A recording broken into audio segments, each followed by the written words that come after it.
Mesdames, Messieurs, bienvenue à l'émission Toute la Bible en parle. Il est directeur général pour la Brigade du service chrétien, alors que son épouse continue des études en hygiène dentaire. Il s'agit de notre invité, M. Daniel Oligny. Nous sommes privilégiés aussi d'accueillir pour la première fois à l'émission Louis-René Paré et Richard Leclerc qui nous communiqueront par leur chant et musique un message de la parole de Dieu. J'aimerais vous parler d'un livre que déjà vous avez eu le privilège de voir, c'est l'inspiration et l'autorité de l'Écriture sainte. Nous avons cru bon de vous l'offrir à nouveau. Faites-en la demande immédiatement pendant l'émission. Les numéros qui paraissent au bas de l'écran sont vos numéros. S'il vous plaît, faites-en usage dès l'instant et il nous fera vraiment plaisir de vous faire parvenir tout à fait gratuitement l'inspiration et l'autorité de l'Écriture. Si vous ne possédez pas déjà un Nouveau Testament, nous avons ici un joli petit volume et nous voulons l'offrir à tous ceux et celles qui voudront bien adresser une lettre. Notez bien l'adresse à la fin de l'émission. C'est une adresse en Ontario. Les gens, comme j'ai déjà dit, sont pas mal gentils là-bas et ils parlent français en plus. Il y a toute une équipe là-bas qui seront très, très heureux de vous faire parvenir le Nouveau Testament et les psaumes. Et comme j'ai déjà mentionné également, toute vente de ce livre est interdite. C'est vraiment un cadeau. Et si vous n'avez pas encore reçu votre Nouveau Testament, je sais qu'un grand nombre de personnes l'ont reçu. La semaine prochaine, ne manquez pas l'émission, je lirai des lettres de personnes qui ont demandé le Nouveau Testament et c'est vraiment touchant. Nous avons le privilège d'accueillir, comme je vous ai dit, Daniel Oligny. Ce soir ou aujourd'hui, tout dépend de l'heure que vous regardez l'émission, au lieu de commencer avec la musique et le chant, nous allons tout de suite dans le vif du sujet et nous allons rencontrer notre invité qui va nous parler d'une organisation qui est semblable aux scouts, mais qui est vraiment qui est axée sur la vie chrétienne, sur l'édification des jeunes. Et ça promet, si vous avez des jeunes autour, appelez-les afin qu'ils regardent eux aussi l'émission. Bienvenue à nouveau, Daniel. Enfin, tu es là et il nous fait vraiment plaisir de t'accueillir au milieu de nous. Merci, Fernand. On va tout de suite aller dans le vif du sujet. Qu'est-ce que c'est? J'ai déjà mentionné un petit peu que la brigade du service chrétien, ça ressemble un petit peu au mouvement des scouts. Mm-hmm. Oui, d'abord, c'est bon de préciser que c'est une organisation missionnaire qui existe depuis 50 ans, qui a débuté en 1937 aux États-Unis. On a pour le but de la brigade, c'est vraiment de gagner et former les garçons pour Jésus-Christ. Ce qui veut dire amener les garçons de 8 à 18 ans à connaître Jésus-Christ d'une façon tout à fait personnelle et de grandir dans cette relation avec Jésus-Christ. C'est bon pour bien comprendre de faire un petit retour en arrière. Comme je disais, il y a 50 ans, il y avait un chrétien aux États-Unis qui était professeur d'école du dimanche. Donc, chaque dimanche matin, il y avait une classe de garçons auquel il enseignait la Bible. Puis, il s'est dit un jour, j'ai pas assez de temps dimanche matin et j'ai pas l'espace, finalement, pour faire tout ce que je voudrais faire, pour jouer avec ces jeunes, puis pour les connaître aussi profondément que je voudrais les connaître. Donc, il a décidé de débuter un programme hebdomadaire. Une soirée par semaine, les jeunes et ce frère ont commencé à se rencontrer pour des jeux, pour l'étude de la parole de Dieu. Et comme l'expression le dit, petit train va loin. Et ça a grandi. D'autres groupes se sont formés ici et là. Quelques années plus tard, en 1943, ça débutait à Niagara Falls, en Ontario, au Canada. Ça a commencé au Canada? Oui. On s'imagine toujours que ces grandes organisations-là, ça débute à quelque part aux États-Unis, mais cette fois-ci, c'est au Canada, ici. Le tout début s'est fait aux États-Unis. Oui. Et quelques années après, au Canada, à Niagara Falls. Et ça a grandi. Et maintenant, à l'heure à laquelle on se parle, il y a environ, je dirais, 400 quelques églises évangéliques à travers le Canada qui ont le programme de la Brigade du service chrétien. Mm-hmm. Et la façon qu'on fonctionne, c'est assez simple. C'est que moi et tous les représentants de la brigade qui se retrouvent à travers le Canada, il y a des représentants dans chacune des provinces, c'est un pour toutes les maritimes. Nous, on s'occupe de former les hommes chrétiens dans les églises locales évangéliques qui ont à cœur de s'occuper des garçons. On s'occupe de les former On fournit le matériel, on a plusieurs cours qui aident ces hommes vraiment à être efficaces dans leur ministère auprès des garçons. Et ces hommes rencontrent les garçons, comme je disais tantôt, une fois par semaine dans un gymnase pour une période d'environ 2 heures. Et dans cette période de 2 heures, il y a des jeux, il y a l'étude de la parole de Dieu. Les jeunes apprennent toutes sortes de nouvelles choses. Ça peut être la photographie, la mécanique, vraiment des choses que les jeunes aiment faire. Et tout ça vraiment dans un contexte biblique, dans un contexte chrétien où Jésus-Christ est vraiment le centre. Et le but, comme je le mentionnais tantôt, c'est vraiment d'aider les jeunes à cheminer et à rencontrer Jésus-Christ de façon personnelle, de prendre la Bible, la parole de Dieu, on parlait du Nouveau Testament tantôt, et vraiment d'en faire le guide de leur vie. Aujourd'hui, les jeunes cherchent, les jeunes ont besoin d'une direction et la parole de Dieu vraiment est un guide fantastique. Aussi, du fait que les jeunes sont accompagnés d'adultes à travers le programme, ça leur donne des modèles à suivre. Souvent, aujourd'hui spécialement, on a beaucoup de familles monoparentales, beaucoup d'enfants n'ont pas de père pour une raison ou une autre. Et souvent, ce sont ces hommes chrétiens qui deviennent le modèle masculin dont les garçons ont tant besoin. De plus aussi, les jeunes apprennent à être chefs. Ils reçoivent une formation de chef. Et quand on pense que ces jeunes vont être finalement les leaders de demain, ce sont eux qui vont diriger notre société, c'est bon d'avoir des jeunes qui ont une bonne base solide, fondée sur Jésus-Christ, sa parole, pour guider dans le futur aussi, pour donner une direction dans le futur. Et si pour comprendre peut-être plus complètement ce qu'est la brigade, c'est bon de regarder, on parlait tantôt du but, gagner et former les garçons pour Jésus-Christ. Donc, leur faire connaître le Christ et les aider à grandir, à approfondir leur marche avec lui. Et pour atteindre ce but, on a 5 objectifs. 5 objectifs. Tout d'abord, permettre aux hommes et aux garçons de devenir amis. Dans ce contexte de cette réunion hebdomadaire, permettre aux hommes et aux garçons de développer un lien d'amitié parce qu'une fois qu'on est ami avec un adulte, une fois qu'un garçon a cette relation avec un adulte, il y a vraiment des choses fantastiques qui peuvent se passer. Aussi, en deuxième lieu, permettre aux garçons de savoir qu'est-ce qu'un homme selon Dieu. Qu'est-ce qu'un homme? Souvent, il y a toutes sortes d'idées qui se promènent aujourd'hui depuis la révolution sexuelle et toutes les valeurs ont été chambardées à savoir qu'est-ce qu'un homme. Donc, le garçon a besoin de se retrouver, avoir une direction claire et équilibrée, à savoir qu'est-ce qu'un homme. Troisièmement, fournir aux églises locales, parce qu'il y a certainement certains représentants d'églises locales qui nous écoutent, fournir aux églises locales un moyen d'atteindre les garçons de la communauté, les copains des garçons qui viennent à l'église et leurs familles pour Jésus-Christ. Permettre à ces familles aussi de faire la connaissance du Christ. Et quatrièmement, aider les garçons dans leur relation qu'ils ont avec l'Église locale. Et pour terminer, comme je le mentionnais tantôt, permettre aux garçons d'avoir une formation de chef et de la mettre en pratique aussi. Peut-être serait bon d'ouvrir une petite parenthèse ici, Daniel, puis il n'a pas été question des filles. Est-ce que l'organisation, la Brigade du service chrétien, a des programmes pour les filles aussi dans l'avenir encore? Très bonne question, Fernand. Pour ce qui est de la Brigade elle-même, nous, on n'a pas de programme proprement dit pour les filles. On travaille uniquement avec les garçons. Loin de nous l'idée d'être sexiste, là n'est pas la question, c'est qu'autrefois on travaillait main dans la main avec une organisation qui avait un programme pour filles et cette organisation a cru bon de débuter un programme pour garçons aussi.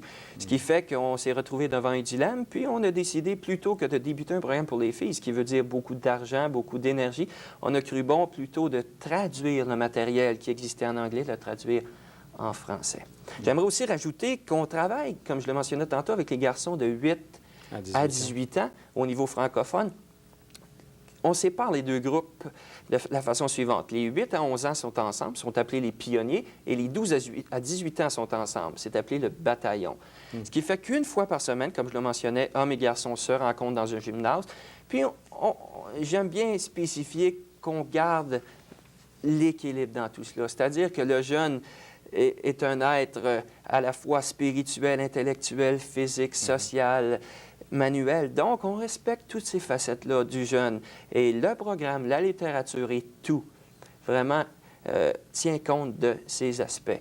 qui font que le jeune est un tout et non pas seulement quelqu'un de spirituel ou d'intellectuel. Justement, ça m'amène à poser la question suivante. Il doit y avoir une motivation extraordinaire pour garder une bande de jeunes ensemble, les faire venir dans un lieu, là, puis surtout s'ils entendent dire qu'on va parler de Jésus. Il doit y avoir une grande motivation. Quels sont les bénéfices que le garçon de 8 à 18 ans dans ces groupes-là peuvent retirer d'un tel programme? Si on connaît un petit peu la jeunesse et les jeunes, et l'être humain en général, je dirais, l'être humain a 3 besoins de base, qui sont les suivants. Tout d'abord, être accepté. Chacun de nous aime être accepté, aime être aimé. Hein? Personne ne recherche à être rejeté ou quoi que ce soit du genre.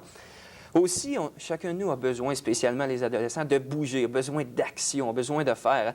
Alors, un jeune, c'est un peu comme une bombe à retardement, toujours prêt à exploser. Et aussi, le jeune a besoin de savoir. Si on prend l'adolescent, est en découverte, découverte du monde autour de lui, découverte de soi, découverte de la vie en général. Donc, on a ces 3 besoins de base-là qui doivent être répondus, qui doivent être comblés. Et ce sont finalement des besoins légitimes. Mais là où est la différence, c'est de quelle façon ces besoins-là vont être comblés ou de quelle façon les jeunes vont essayer de combler ces besoins-là. Et la brigade peut jouer un rôle vraiment déterminant dans la vie d'un jeune. Parce que si on parle du besoin d'être accepté, besoin d'être aimé, le jeune qui se retrouve entouré d'adultes qui l'aiment, qui l'acceptent tel qu'il est, qui sont là pour l'aider, pour l'écouter dans tous ses problèmes, dans tous ses besoins, et un groupe d'amis aussi qui est là pour faire de même. C'est spécial. Le besoin aussi de faire. L'énergie est là. Chez le jeune, elle doit être canalisée. Et elle peut être utilisée très, très positivement, comme elle peut être utilisée négativement. Donc, avec tout ce que la brigade fait, le jeune peut vraiment canaliser son énergie de façon positive. Et finalement, le besoin de savoir, à travers la parole de Dieu, à travers l'expérience des jeunes, des hommes et des jeunes, le garçon peut découvrir, peut être guidé sagement dans sa découverte. Et finalement, quand on regarde ces 3 besoins-là, être accepté, faire et savoir, lorsque le jeune a comme guide des hommes mûrs, des hommes qui connaissent Jésus-Christ, qui connaissent sa parole, ils peuvent vraiment être guidés de façon positive et avec pour résultat vraiment des choses fantastiques. Et si on regarde la société actuelle, c'est un des grands problèmes, c'est que cette direction positive-là est très, très, très, très, très rare, très, très rare. Souvent, le jeune, pour être aimé, va être porté à faire toutes sortes de choses qui l'amènent à bien des troubles. Hein? On sait ce que les jeunes peuvent faire pour être acceptés, pour être aimés, pour dépenser leur trop-plein d'énergie. Ce qui fait que la brigade peut jouer un rôle déterminant pour le jeune. Si on parle de bénéfices, ce sont quelques-uns des bénéfices que le jeune peut retirer. On dirait qu'en t'écoutant aussi, Daniel, je réalise que vous allez aller chercher le jeune avant qu'il se perde dans la drogue ou se perde dans le monde, dans des choses qui pourraient vraiment gâcher l'avenir de ce jeune-là.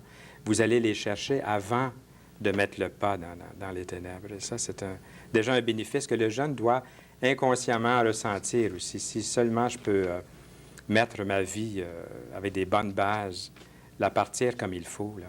Oui, c'est un bon point parce qu'il y a quelqu'un qui disait un jour, il n'y a pas un adulte qui peut dire à un adolescent en 1988, quand j'avais ton âge. Parce qu'il n'y a personne d'entre nous, finalement, qui a eu 14, 15, 16 ans en 1988. Les choses changent tellement vite. Et les tentations qui existent aujourd'hui pour un jeune, on parle de la drogue, on parle de la promiscuité, tellement de choses qui sont présentes en abondance qui n'étaient pas là il y a quelques années. Ce qui fait que, oui, le jeune a besoin d'être pris à temps pour lui éviter tous ces tracas que la vie apporte, oui, en effet. Puis maintenant, parlons de Daniel Oligny, de son cheminement, de son implication. Comment c'est venu tout ça? Encore là, c'est bon de faire un retour en arrière parce que j'ai évidemment pas toujours eu cette foi qui est mienne présentement et cette joie d'appartenir à Jésus-Christ. J'ai été élevé dans une bonne famille, je dirais, des bons parents, et une famille stable. J'avais de bons amis, à l'école ça allait bien, impliqué dans le sport et tout. On peut dire que j'ai eu une enfance qui était équilibrée et bonne. Je croyais que Dieu existait, que Jésus-Christ existait, j'allais à l'église régulièrement. Mais à l'âge de 13 ans, j'ai commencé, il s'est produit quelque chose, genre de changement de direction. J'ai cessé d'aller à l'église et j'ai commencé un genre de recherche personnelle. J'étais très impliqué au niveau du sport, encore de 13 à 16 ans. Et à 16 ans, c'est un peu ce que j'appelle moi-même mon grand trou noir qui débutait. Je cherchais à savoir pourquoi je suis ici sur la Terre. Les questions finalement que chacun se pose, d'une façon claire ou non. D'où je viens, qu'est-ce que je fais ici, puis où je m'en vais. Hein? Je pensais, si je meurs, qu'est-ce qui arrive avec moi? Puis j'avais vraiment une crainte, je manquais de paix, je cherchais le bonheur. Et cette recherche de bonheur s'est soldée par beaucoup, beaucoup de peine et de misère. J'ai cherché à travers la drogue, à travers la méditation transcendantale, à travers les soucoupes volantes, la puissance du subconscient. Comme je dis souvent, je ressemblais à un sac de bonbons mélangés qu'on achète au dépanneur. J'étais vraiment mélangé. Jusqu'au jour où j'ai rencontré quelqu'un qui m'a remis un Nouveau Testament. Moi, je lui parlais de mes soucoupes volantes et lui, il me parlait de Jésus. Le Nouveau Testament Gédéon, peut-être. Je me rappelle pas. Non, c'était Bonne Nouvelle d'aujourd'hui. Bonne Nouvelle d'aujourd'hui, en français courant. Oui, exactement. Je me suis mis à lire. Je comprenais pas vraiment tout, mais je me suis mis à lire tranquillement. Et un jour, quelqu'un est venu devant moi et m'a parlé de Jésus-Christ selon ce que la Bible dit de Jésus-Christ. Et je me rappelle, c'était un jeudi soir. Et j'ai été surpris, même vraiment frappé de voir. Finalement, la personne m'a demandé es-tu sûr d'aller au ciel si tu meurs ou comment peux-tu être sûr? Et moi, je lui disais je suis quand même un bon gars, hein, l'expression courante, je suis un bon gars. Et finalement, le bien, le mal que j'ai fait, si Dieu met ça dans la balance, je vais sûrement aller au ciel. Et on m'a présenté l'Évangile, un verset spécialement qui disait c'est par la grâce que vous êtes sauvés. Et si on regarde le dictionnaire, la grâce, c'est frappant de savoir qu'une grâce, c'est quelque chose qu'on ne mérite pas. C'est par la grâce que vous êtes sauvés. Comment? Par le moyen de la foi. Et cela ne vient pas de vous. Donc, je réalisais, je ne peux pas gagner mon ciel. Puis ça rajoutait, cela ne vient pas de vous, mais c'est un don de Dieu. Et ce n'est pas par les œuvres, afin que personne ne se glorifie. Donc, personne pense que c'est par lui, par lui-même qui a été au ciel. Je suis sorti de cet endroit-là en pleurant, vraiment frappé, parce que jamais j'avais été confronté à ce que la parole de Dieu disait. Hein? Et un témoignage d'un chrétien ici, d'une chrétienne là. Et un jour, je me suis mis devant Dieu, comme on se parle, très simplement. Et j'ai dit, Dieu, tu me dis dans ta parole que je suis un pécheur. Et avec tout ce que j'avais vécu, je n'avais pas de difficulté à le croire. Il dit, en plus, tu me dis que tu es juste en me punissant. Je mérite d'être puni parce que tu es un Dieu juste et que le péché, tu n'acceptes pas le péché. J'ai dit, oui, Dieu, j'accepte ce fait. Mais tu me dis que Jésus-Christ est mort à la croix. Non seulement pour tout le monde, mais pour moi personnellement. Que la punition que je mérite, Jésus-Christ l'a portée pour moi. Je lui dis, Seigneur, sauve-moi, pardonne mes péchés, prends ma vie. Et ce qui est fantastique, c'est que j'avais essayé tant de fois à avoir cette paix et d'une façon automatique, cette paix est venue. C'est formidable, Daniel. Il va falloir que tu reviennes nous raconter toute l'histoire au complet. C'est presque fini, notre petit entretien, mais j'aimerais quand même poser une dernière question pendant 1 minute. Pourrais-tu nous dire comment on peut s'impliquer ou utiliser ce programme? OK. Ce que les gens ont à faire, c'est de communiquer avec moi au numéro suivant, 514-677-3881. 514-677-3881. Et je me ferai un plaisir de leur communiquer tous les renseignements dont ils ont besoin. Et si ils n'ont pas pu noter ce numéro, nous vous donnerons le numéro lorsque vous appelez à l'émission. Nous vous donnerons les détails, les coordonnées. Merci beaucoup, Daniel. Nous allons revenir pour le petit mot de la fin. Donc, s'il y a quelque chose que tu aimerais rajouter à la fin, nous revenons ensemble pendant quelques secondes. C'est bien. À tout à l'heure. Eh bien, je ne veux pas oublier de vous rappeler que nous vous offrons l'inspiration et l'autorité des Saintes Écritures ou de l'Écriture sainte et aussi le Nouveau Testament Gédéon. Il vous suffit de noter l'adresse à la fin pour le Nouveau Testament et appelez-nous dès l'instant pour recevoir l'inspiration et l'autorité de l'Écriture sainte. Ils sont là, enfin, c'est la première fois à toute la Bible en parle et je pense que Dieu leur a donné un vrai message pour nous. Jésus a dit, « Sans moi, vous ne pouvez rien faire. » Et l'apôtre Paul a dit, « Je puis tout par celui qui me fortifie. Et je pense que vous allez discerner au travers des paroles du chant que vous allez entendre un message pour votre âme. Sans lui, vous ne pouvez rien faire, mais vous pouvez tout par la puissance de Jésus. Nous les écoutons.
C'est le Seigneur qui est le roi des rois et nous voulions lui donner toute la gloire. Merci beaucoup à cette équipe qui se produit pour la première fois. Ils vont revenir la semaine prochaine, dès la prochaine émission. Et pour le mot de la fin, notre invité est là et je suis persuadé qu'il a quelque chose à nous communiquer en terminant cette émission. J'aimerais vous laisser avec une petite pensée qui va comme suit. Vaut mieux bâtir la vie d'un garçon maintenant que d'avoir à rebâtir celle d'un homme brisé plus tard. Amen. Je pense qu'on peut dire Amen. Certainement. Que ça puisse s'accomplir dans la vie de milliers d'enfants et de jeunes adultes, pour former des hommes d'aujourd'hui et demain. J'ai beaucoup aimé cette relation-là d'amitié entre un adulte consacré, engagé pour Dieu, et un jeune homme qui veut placer sa vie avec des bases solides. Bon succès, Daniel Oligny, et au plaisir de se retrouver à nouveau. À bientôt. Oui. Eh bien, il nous reste à vous communiquer à nouveau cette offre d'une brochure toute verte. L'inspiration, ça parle vraiment de la vie chrétienne. On dit que le vert, ça nous parle de la vie chrétienne. L'inspiration et l'autorité de l'Écriture sainte. Et dans quelques instants, vous allez voir une adresse en Ontario afin de vous procurer ce joli petit volume, un Nouveau Testament Gédéon, le même qu'on retrouve dans les motels, les hôtels, les écoles, les hôpitaux, sauf que quelquefois, il est d'une autre couleur. Est-ce que vous pouvez laisser passer une offre telle que celle-là? C'est gratuit. Vous pouvez aussi en même temps nous appeler pour connaître nos lieux de rencontre. Si vous avez des sujets de prière, communiquez-les sans gêne. Nous formons des cellules de prière. Nous aimerions prier pour vous. Vos questions, vos commentaires, vos bons conseils sont toujours très, très appréciés. Dès la prochaine émission, j'apporterai un message sur la divinité du Seigneur Jésus-Christ. Et Louis-René Paré et Richard Leclerc, que vous avez entendus à l'émission d'aujourd'hui, seront là, reviendront chanter. Merci à nouveau à Daniel Oligny d'avoir été là et au plaisir de se retrouver. Que le Seigneur vous garde et vous bénisse.